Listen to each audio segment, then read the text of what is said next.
Hey everyone, in this video we're going to take a look at part 42 from the Hercules story from Ritchie's Fabulae Faciles. Now this chapter is called The Last Labor is Accomplished, and we're going to see this is going to be the end of the 12 labors for Hercules. Even though it's not quite the end of his story, Ritchie tacks on two more chapters just to kind of finish the whole story and see how Hercules' arc goes of his life. But we are at the end of the labors, right? And you want to remember at this point Hercules is entering into the underworld. He's already crossed the river Styx, and he's trying to meet with Pluto so he can bring Cerberus back, right? The Hellhound. That's his last labor for King Eurystheus, so he can finish the 12 that were kind of prescribed to him by the Pythia. So before we get too far into it, like I always tell you in these, the first thing you want to do is pre-read the vocab, right? You can find a list online, make one yourself. There's a bunch of ways to do it, but just make sure you know what the words mean. It's really hard to translate if you don't, have any idea what the words are. That kind of sets you up for failure no matter how good you are with the grammar. So always start with the vocab. The other thing I recommend, read it out loud, right? Work on your speaking and your pronunciation. Then you can have a classmate read it back to you and work on your listening. These will all help you with your Latin and help you be able to read the Latin instead of just translating it in your head.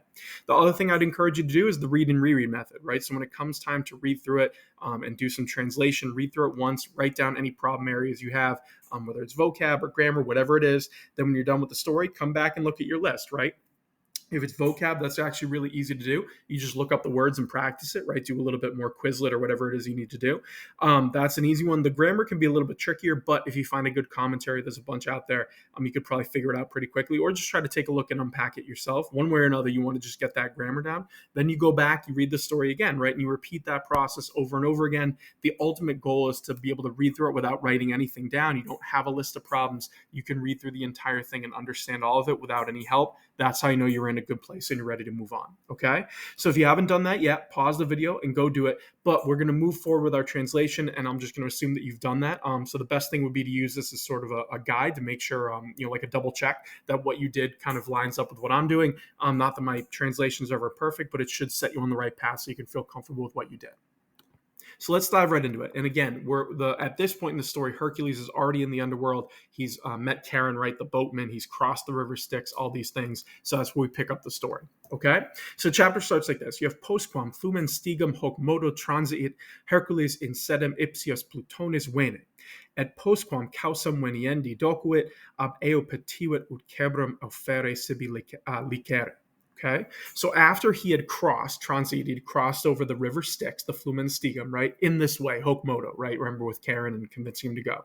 So after he made it across the river Styx, Hercules came into the Sedem. Now remember, that literally means seat, but it means more like the realm is kind of a good way to do it, right? Think of the phrase like seat of power. It doesn't necessarily mean a chair. It means like sort of the focal point.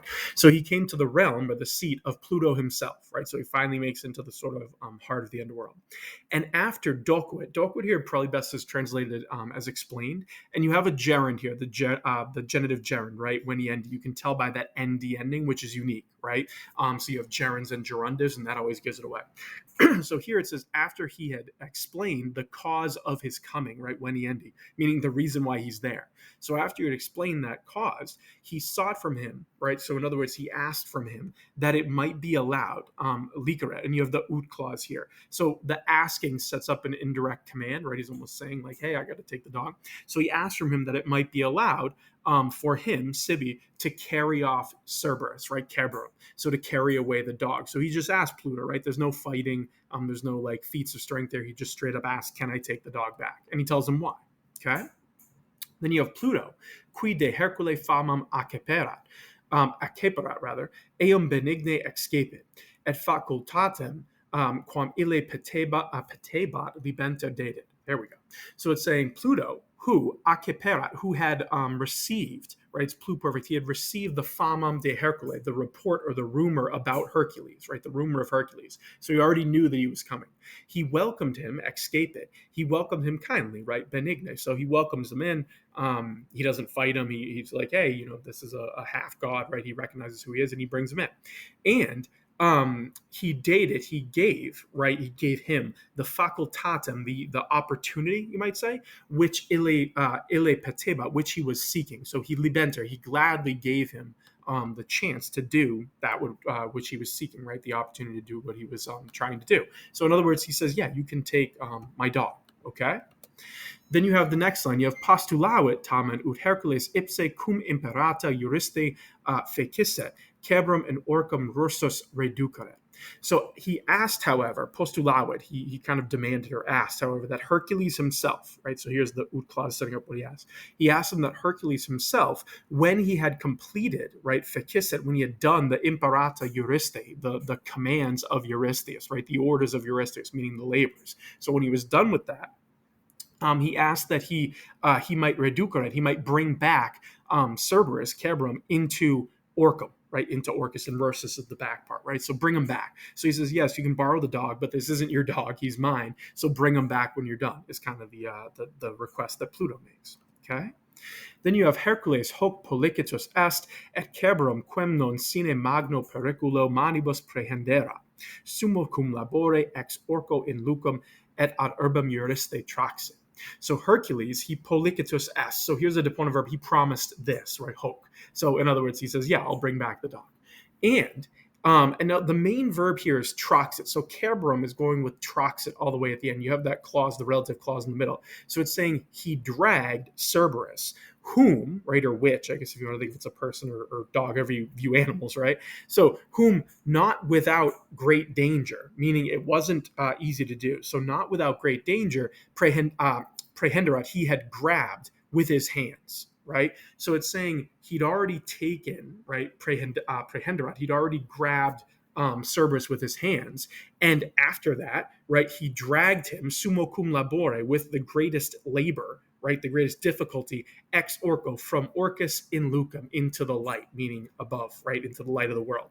And he dragged him to the urbem Eurystheus, right, to the city of Eurystheus. So he grabbed Cerberus, right, which wasn't without danger, and then with all this labor and strength, he dragged him out of the underworld and into the light so he could take him back to King Eurystheus, right? So he does get Cerberus at the end of the day, okay? Then you have eo cum manisse, tantus timor animum Eurystei occupavit ut ex atrio statum refugeret. Cum autem Paulum se ex timore recapisset, multis cum lacrimis obsecravit, Herculum ut monstrum sine mora un orcum reduceret.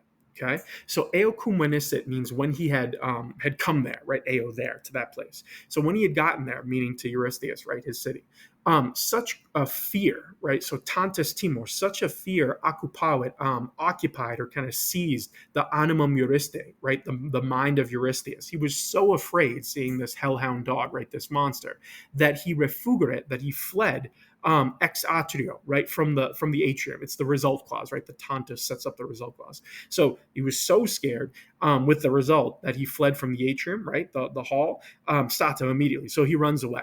Okay. When, however, you have an idiomatic phrase here. He se recapisset, right? When he had literally like retreated himself from the fear. It means something like literally brought himself back, right? So this is an idiom from kind of gaining your senses in this case. So when he had recovered, basically, from the fear, and you have the cum clause setting up the subjunctive.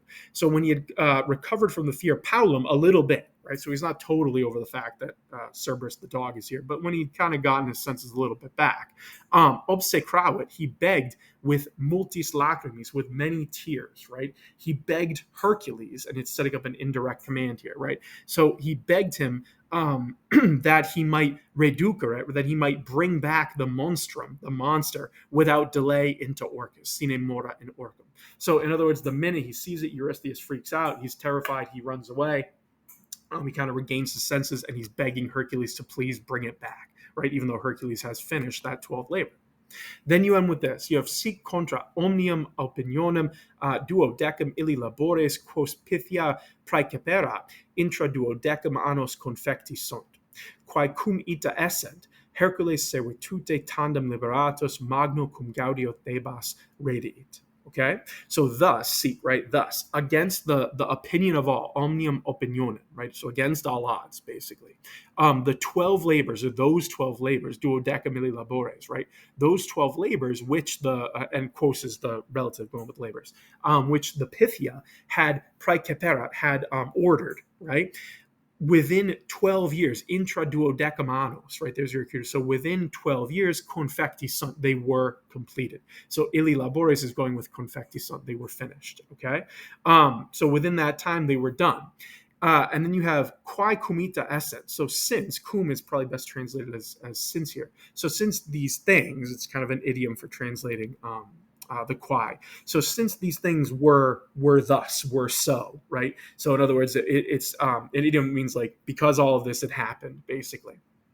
Hercules, finally liberatus servitute, finally freed, right, having been liberated from servitude, with great joy, magno cum gaudio, he returned to Thebes, right, Thebas.